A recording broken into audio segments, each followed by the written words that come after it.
One of the most common arguments for One Piece's world being massive is that in this globe of One Piece's Earth, it appears that it's got a ton of moons. And this could very well be a geocentric model of the One Piece world. So these would then in fact not be moons, they would actually be planets.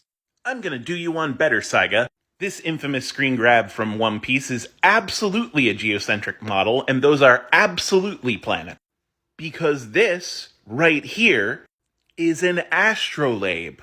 Now, what is an astrolabe, you may be asking? An astrolabe was an ancient astronomy device. You would take objects of interest, such as constellations or planets, and line them up in reference to the center, which is, of course, Earth, or in this case, the One Piece world. And then by lining up the rings with these measurement ticks here, you would get a general idea of what direction you were going in if you were moving toward these planets when you looked at the night sky.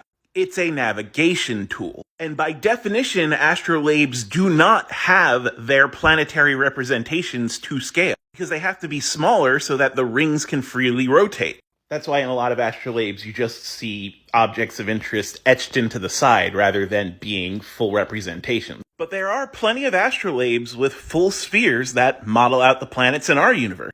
And this is not at all to scale. This portrays Mars and Venus about the same size, which is not the case. Notable towns and ports would have huge astrolabes like this, because if you visited them on a journey, they could give you a heading, a direction toward your next destination, more accurately than a handheld astrolabe. But ship's navigators would use handheld astrolabes to keep their ships on course. So you would use handheld instruments together with larger models to make sure you were going in the right direction. So yeah, this is an astrolabe, which means that this is most likely a geocentric model of the One Piece universe. But it still doesn't tell us how many planets orbit the One Piece world, because our earliest astrolabes didn't have every planet in our solar system. But I will confidently say that these are planets, not moons.